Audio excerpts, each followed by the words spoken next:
Have you ever gotten into trouble at work and your boss trying to punish you spanked you? No, that would be an assault. So why are we assaulting our children as a form of punishment? I've done extensive research and have learned a great deal about the many forms of punishment. Today I will discuss problems related to parents spanking or hitting their children as a form of punishment, offer better solutions, help you see how better off kids would be without corporal punishment, and persuade you to stop spanking your children. According to research on spanking, It's Bad for All Kids, written by Darcy F. Narvaez, spanking is bad for children in the long run. It affects their mental health long term. By spanking your children, you are increasing their aggressive behavior. Hitting them at such a young age produces fear and leads to shame and humiliation. This leads to an increase in future antisocial behavior, which leads to drug abuse and crime. Essentially, by spanking your children, you are producing a drug-addicted criminal prone to violence. Spanking used to manipulate or control children into behaving severs trust between the parent and child. There are so many ways that you can discipline your child without physically harming them. According to 9 Things to Do Instead of Spanking, written by Catherine Coles on Debbie Godfrey's blog, Positive Parenting, other punishments such as positive reinforcement have proven more effective.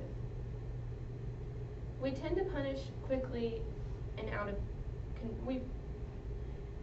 we tend to punish quickly in anger when we feel out of control, and there are so many other better solutions. First, calm down. Leave the situation. Make time to calm down and count to 10. When we're stressed, we tend to lose it, and the kids suffer for it. By calming down, it allows you to think about the situation and determine the best course of action. These punishments might even be more effective.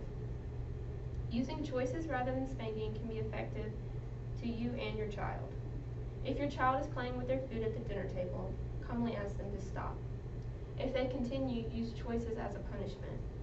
Ask them, would you like to stop playing and eat, or would you like to leave the table? If they continue, firmly make them leave the table until they behave. This teaches children without harming them, and it also teaches them important decision skills.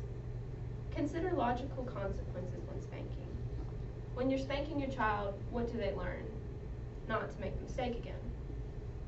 But they won't learn not to hide the mistake, shift the blame, or lie entirely. Instead, make your child make up for their wrongdoing. If a child breaks a neighbor's fence, make them apologize to the neighbor and ask the neighbor how to make up for it. By using logical consequences, you teach your child that not only learn from their mistakes, but also to learn responsibility. According to The Effect of Corporal Punishment on Antisocial Behavior in Children, written by Andrew Grogan Kaler, children spanked as a punishment had higher antisocial behavior.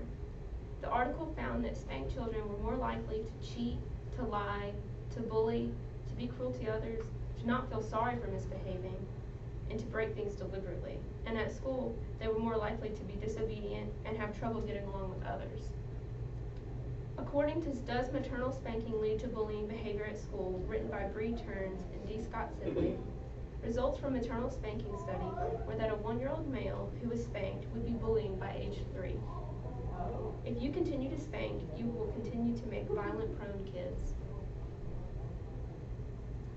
According to Does Spanking Lead to Domestic Violence, written by Leah Campbell on Healthline's website, study found spanked children had an increase in mental illness and became more aggressive as they aged. They also had less gray brain matter, the key to the brain's ability to learn self-control. The study found that children had a risk of being perpetrators of domestic violence in their adult life if they were spanked as children. By not changing our ways, we are creating more cruel and aggressive generations. According to Spanking the Gray Matter Out of Our Children by Sarah Kovac on CNN's Health section, less gray brain matter leads to depression, substance abuse, and serious mental health disorders. Today I've discussed the problems related to parents spanking and hitting their children, offer better solutions, and help you see how better off kids would be without corporal punishment, and persuade you to stop using physical force as a punishment. We treat We teach our children to treat others how they would like to be treated. Is it appropriate for a boss to spank their employee? If it's not appropriate for adult behavior, why are we teaching our children it now? Would you like to be spanked or hit because you made a mistake? I think not.